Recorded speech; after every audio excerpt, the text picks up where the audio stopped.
So you see this pie chart here, right? Job sources. Direct job postings. Majority of people believe, and this is majority of people, they believe that every job has a direct job job posting. So the only way that you can apply that you can get a job is by applying to jobs on big websites, big apps, like Najib said, or advertisements, as Abdi Khani said, right? That's the only way that you can get a job. And there are so many people that, you know, they come into sales and all they do is just apply. That's all they do. And there are so many people in general that they get out of university, and what do? Thousands of applications, thousands, until they find a job, right? And I've had some family members and friends go through this as well, and like it's pretty depressing, just applying, getting rejected, you know, job after job rejected. Oh, unfortunately, like as soon as you open up the email and it says unfortunately, you know what it's going to say, so you just delete it, right? So yeah, direct job postings, but in reality, it only accounts for 20%, not 100% as to what people think, right? Recruiters is the next one. Recruiters, 20% recruiters. Recruiters are basically people who find the jobs for you, for the companies that are looking for people, instead of the companies doing the direct job postings themselves, right? So recruiters are also 20% of job sources, but the main one is networking / referrals, 60%. Now, there would be some people that say, okay, these are both 10% and networking refers 80%. I'm not too worried about the numbers, but just know that the majority of jobs are through networking and referrals. Okay. So that's really, really important to understand, because if you are putting all of your efforts in just trying to apply to jobs and you think, like you really think you're going to find your dream job in a job posting, then you've got it wrong, my friend. You've got it absolutely wrong, right? That's just 20%, 20%. And the reason I've colored this red is because most of these job postings, they're not really good jobs. They're not really good jobs, right? They don't really have much opportunity, right? Because all of the good jobs, I'll tell you, all of the good jobs, the high earning closer ones and setter ones, really high earning ones, they're all through networking referrals. All through networking referrals. The job would be posted sometimes in a direct job posting or through an advertisement or through a recruiter, but even though it's posted and even though thousands have applied, they leave all of that and they just get someone who's been referred to them, or someone already in their network who was speaking with them, had a really good relationship, and said, look, if you ever need someone, a setter or closer, I'm your man. Yeah. So that's the reality. That's the reality. Does that like shock anyone? Does that has anyone heard of this stuff before? It shocked me when I when I first heard about it. Yeah, yeah,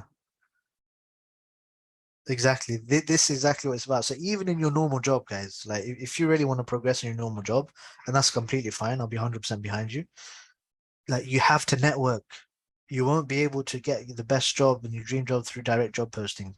Yes, there are some people that do it, but imagine the thousands of people. Imagine all the graduate people, right? They graduate and they're just looking for any random job, and there are thousands and thousands of applications that they're doing. On Indeed, they just they already have their CV saved and they just send, and they're getting a bollocking from their parents, right? Say, look, why haven't you found a job? Say, well, I've done thousands of applications, I'm not getting a job, right? Um, like I told my brother about this as well. He's graduated from geology, right? And I was telling him, look, it's all about networking. It's not about applying for geology jobs, right? Why is it? Because applying, there's always going to be people more experienced, and they always ask for experience anyway. Why do they ask for experience? Because job postings, recruiters, hirers, they're very lazy. And it's so easy for someone in a job to say, must have minimum 5 years experience, must have minimum 1 million in revenue closed, must have minimum um, uh, 50% set rate or something, right? So they're always going to have these high unmatchable qualifications. Why? Because that is normally, it's a very lazy and inaccurate indicator of experience and competence in something, right? This is why they do it. So it's not like anything bad that they're doing, but it's just that majority of people that are applying, they won't even have that, right? But they just apply just to hope, oh, I hope I can get in, right? But it's not going to work. It's not going to work. So either the job is just too hard for you, like you're underqualified for it, or if you do apply, your job isn't even seen because someone who's got the referral has got in, and they're not even looking at the 1,000 that have been posted. They're not even going to bother to reply, right? And then yeah, so for example, you see some of these TikToks. This is quite funny where they, for example, uh, this guy, he calls a job that he applied for 10 years ago and says, oh, I want to withdraw my application. And the reason he says that is obviously because like they never got back to him. Right? So yeah, this is what happens. Everyone experiences it. Everyone experiences it, right? Um, still rejecting from 2 years ago. Yeah, it's just ridiculous. It's ridiculous, isn't it? But that's what it is. This is the reality, guys. This is the reality. Um, Okay, so let's go into this now because this is quite exciting stuff. So direct job postings, 20%. So these job advertisements are typically desperation hires because companies need people as soon as possible, and they know that the majority of candidates use this method to apply. Yeah.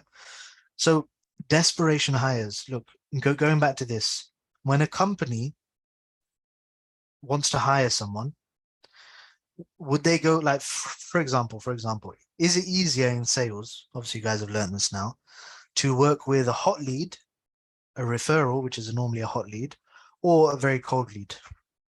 Obviously, the answer is a hot lead, right? So, likewise, when it comes to a job, do they want someone who's a warm referral, a hot lead for them, right? A person who other people trust and they know, people within the company, they already know them, they vouch for them. Of course, they're going to want those. Why would they want some random person who's applied that they've never seen before, never heard of, right? Why would they want them? It makes no sense. They're always going to ask first, okay, look, does anyone have any, like between them and the HR, whatever, they're always going to ask, okay, does anyone have any people that we can hire, right, for this particular job that's coming out, right? Especially if it's like more of a specialist job, like the high-end types of jobs, right? These types of jobs, it's normally always referral, normally always referrals. There will be like, there's always entry-level jobs. Of course, those are just normally direct job postings, right? The very low salary type jobs are normally direct job postings or recruiters, okay? But the really good jobs, they're always networking and referrals all the time, all the time. But anyway, oh yeah, and the reason, so what I was saying to complete the thought is that when business owners hire someone, if they don't have referrals, they go to the recruiter, right? Or if they don't have a recruiting company with them, then they just post it online. And it normally means that they're desperate. Why? Because when the job like is posted online, and I've had this as well. Sometimes when I needed to have a client get a set of closes straight away, I had to post directly online straight away, so I can get as many applications as possible and sift through them, quickly hire someone. Yeah. And that was because then I didn't have a network of really good sales closers and setters to go for. Okay. So that's why I had to do that. But that's the thing. It was quite desperate for me to do that. Right. I needed to do that. And then I'd just take on anyone and then I'd regret it because they weren't that good. Right. But yeah, so that's the bad thing about direct job postings, right? Um, job postings means, let me just double check this recorded. Yeah. So job posting means hundreds of people apply, which lowers your chances of being selected, right? Everyone knows this. This plays negatively on people's mindsets if this is the only job source they have, because they're constantly rejected and ousted by competition. Like if that's the only thing you're doing, you're going to have like a miserable life, miserable life. And I've heard like from close family friends as well, when they've tried this method, and obviously this is the only method that they knew about as well. When they've tried it, like they're like, oh, it's depressing applying for jobs. You never get anything. Constantly rejected. That's going to do something to your mental health, definitely. you're gonna think, oh, I'm not worthy, forget this, life is like this. You're gonna have these types of thoughts, right?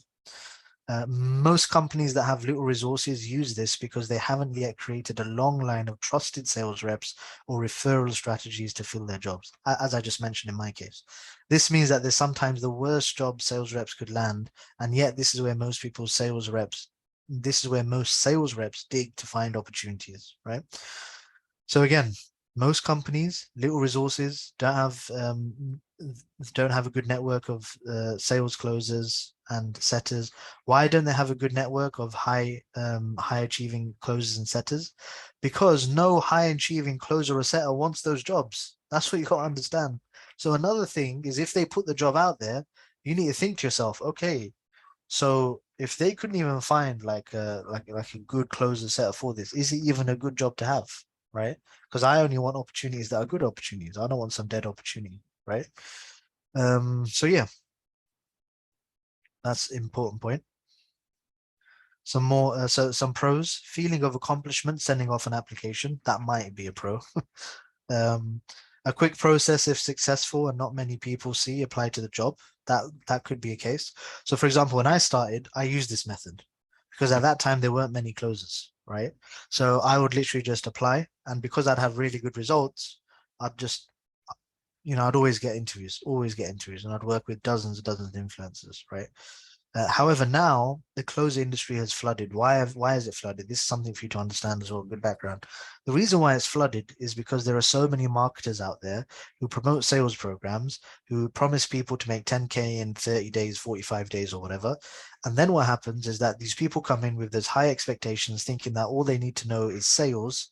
And then they get into it and they think, oh wow, I can't find an opportunity, right? And all they do, because they've never been taught how to find opportunities, they've just been taught how to sell. So they're good at selling, right, in theory, um, but they don't know how to find jobs. And finding jobs is one half of it, basically. Well, to be honest, it's like 70% of the whole thing, because the skills you learn on the job anyway sometimes. So yeah, I mean, it's like it's crazy how it is. And these people, like, there's programs out there, and there's one that's making like 2 million a month in revenue, and this is a closer setter program, and it's worth 9,000 US dollars. And there's some that are worth like 8,000, some worth 7,500, some worth 5K, 6K. There's some appointment setter programs worth 6K, right? There's crazy numbers, okay? And they're promising 10K in 30 days, 45 days. Oh, we've got recruiters, all this stuff. But even if they've got recruiters, their recruiters only have a limited number of jobs. So only the best people, most experienced people will be considered. Anyone else who just started, they're not going to be considered.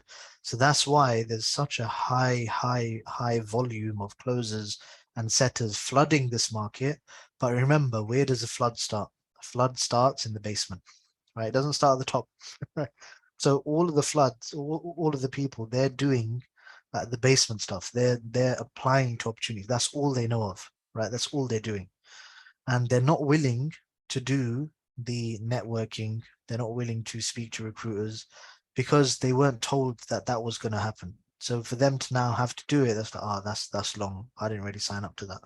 And then they lose out on the 10K they invested, and then they lose out on not getting opportunities as well. So that's just a quick, just a idea into how everything works and why applications, especially nowadays, are probably not the best method for you to go for, especially when you're starting out. However, if you've already come from a sales background, you've got some good sales numbers behind you, you're very confident, application may be good, right? Um, Especially if not many people have responded to the advert, right? And there are like quite a few instances where not many people respond to the advertisement, right? It works very well if you have a ton of experience. Yep. Little effort sometimes, right? Well, it's just like quick application, or you quickly DM the person who's put up the application. The cons: no one cares about job applicants, right? Absolutely no one cares about job applicants. You're literally just a number. Oh, this person's responded. Oh, they want a job. Oh, they're quite desperate. Forget about them. That's how the business owner thinks. At the bottom of the ladder, it's a flooded thing. Too much competition. Everyone else is applying to the job, some more experienced than others.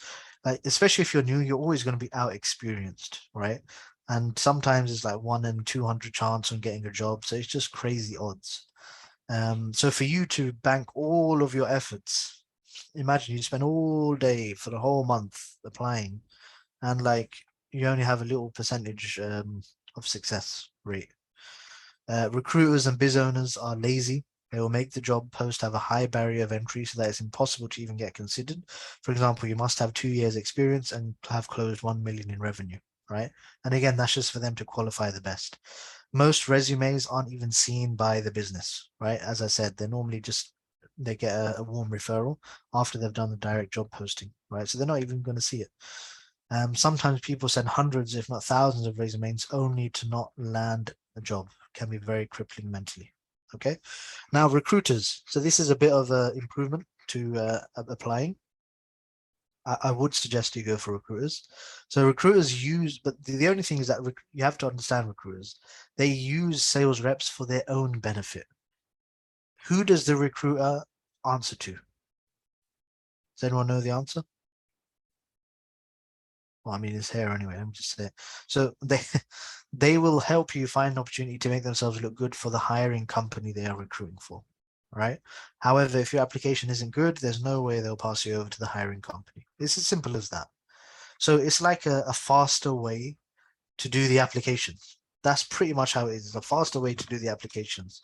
Why is it faster? Because the recruiter does all the jobs. You don't have to search for the different groups or the different websites where these jobs are posted. You don't have to do any of that. You just linked with the recruiter. They send out your CV everywhere, and that's it, right?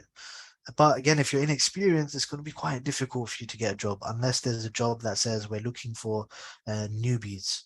And there are some companies, but to be honest, like in the past, I haven't really looked too much, to be honest. I don't want to say that, but there are few and far between opportunities that are just for new people. And they actually say, look, this is for newbies because we have a solid training process and we don't want you to go to any other training, basically. Um, so yeah, they're lazy and have a high barrier of entry, as you said. A good point is that the good point is that they basically do the work for you in terms of finding the jobs to apply to. Pros, recruiters do all the hard work for you. Most jobs will be proven offers. Yeah. So another thing, in most jobs will be proven offers. So remember going back to the offers, there was a leech offer, there was a unproven offer. Those two are both bad. And then there was a chilled offer, proven offer, performance offer, dream offer. So most jobs of these will be proven offers, right? Because they won't work with companies that don't have the budget to even invest in recruiters, right? So you have to understand that part as well. If someone has if a job has if a company has a recruiter and they're recruiting for salespeople, then yeah, that means they're going to pay that recruiter, right? So that means they have some money. Okay, so that means they're pretty decent in business. Land a job out of nowhere, right? So land a job out of nowhere, basically meaning that out of nowhere, the recruiter just reaches out to you and says, "Hey, I've got a job for you. Do you want it?" Right? And that's quite nice to have sometimes, right? A quick process if successful and not many people see applied to the job post, right? And the reason it's a quick process is because they already know you, they've already interviewed you, so you don't have to go through all that stuff again, right? Works very well if you have a ton of experience and results behind you, as I mentioned, little effort sometimes as well. Cons, recruiters aren't working for you, they don't care about you, they work to look after the client's needs because they're getting paid by the client, they're not getting paid by you. They enter into a pipeline of jobs that could take ages until you land a job. And this is what a lot of the sales programs do as well, right? They say, look, I'll promise you 10K in 90 days or something, or 30 days. We have business owners who are looking for setters and closers, but those businesses, they look for experience, right? And then the new ones, they're not really going to be involved in the pipeline as much, right? So yeah, at the bottom of the ladder, if no experience, too much competition, recruiters, business owners are lazy, as I mentioned. Yeah, as I mentioned as well. And then we have the hidden job market, which accounts for 60%, or in some cases 80% of all job hires. It's hidden because the jobs are not advertised anywhere, and companies prefer hiring this way because it's less resource intensive and they don't have to go through thousands of applications to find one person. Imagine you have to hire someone who will then go through, or you have to hire a team to put out a job post, to go through all of these applications, to interview so many people, to respond to all the people. It's too long. It's a lot of resources. This is the long game, or the more tedious route for you, which is good for you because it means that most sales reps don't even try and unlock the jobs in the hidden job market, right? So I guarantee you, most people, even though this is the highest job sourcing, method available, most people won't do it. I'm sure like 90% people won't even do this. I'm absolutely sure. 90%. So if you guys, you go out there and you're new and you look for jobs in the hidden job market, basically meaning networking or referrals, that's what it means, then, you know, things will be easier. Things will be easier, inshallah. Let's see what's said. Yeah, no worries. No worries, Sister Nisha. Just let me know when you're done with the other recordings and this one as well through the chat, inshallah. Um, unlock jobs in the hidden market by networking and outreaching to companies, nurturing conversations and building relationship with them. So when it's time for them to hire, they immediately see you as the best option. That's how you unlock it. Networking, outreaching to companies, nurturing conversation. It's all about planting the seed. So you do this straight away.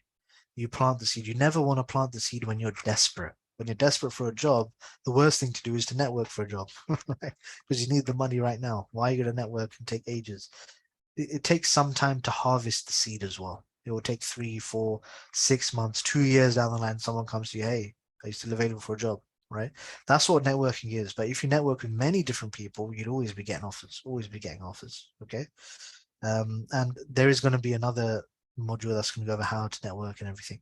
Referrals are a common source of hires in this space. This is why it's super important to build a vast network. Yeah. So just think about it from a business perspective as well. Now, would you rather put out a job posting and hire some random person, which is very risky? Or would you rather get a warm referral from a top employee of the company, therefore less risk, less time, energy, and resources spent? It's simple, right? So when a job application goes out from a company you love, you should be thinking, why didn't I reach out to them before so they would prioritize me if they needed anyone? Because now you know that this company is now desperate for a hire. That's why they put the job posting out there, right? Or they've already got a referrals, so you know about the job, but you probably won't get in, right? Um, so yeah, first they ask all their referrals when they, yeah, that's what I mentioned. What have we got here?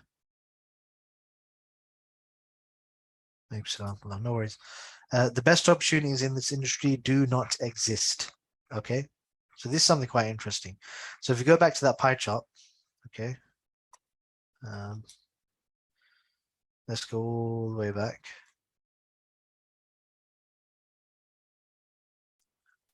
So this part here, direct job postings, and this part here, recruiters. These are called created jobs, created jobs. So this is where the jobs are created, right? This is where they create the job post, etc. Right? This networking referrals, these are all uncreated jobs, uncreated. These aren't even like these don't even exist, these jobs. All you're doing, you're building a network, you're building a relationship, you're nurturing the conversations that come through. And then when they need a job, then they'll message you. So the job hasn't even been created. They're just going to message you and say, hey, if you're free for an interview that we were talking about before, or whatever it is they're going to say. Or they'd say, for example, they would say, hey, look, I'm starting a coaching company now, or I'm restarting a coaching company, or we're looking for another setter. Can you come on? Right. So these jobs, they're not even created. That's what I'm saying. Like they don't even exist. And this is why when you do the networking, you're going to get access to so much more than anyone else would. The chances of you finding your dream opportunity in a job listing or a job posting or in a recruiter's pipeline are extremely low. Your mindset needs to shift. If an employee only takes what's available to them, then you'll never get your dream opportunity. So what's the alternative? Is to view yourself as a business. A business creates opportunities through solving problems. So if you want to make X per month as a closer in a particular niche, identify the top 10 companies within that niche you would like to work in, identify a problem they are having and pitch yourself as a solution via your service of sales, right? If I'm solving a business owner's problems, then I can also lay out the terms and conditions in which I solve that problem, right? And this is very true. So if I'm going to save a business owner time on the phones and increase their revenue, then I can tell them which hours I will solve that problem in and how much I charge to solve that problem. If I'm solving a problem, then it doesn't matter what my previous sales experience is either.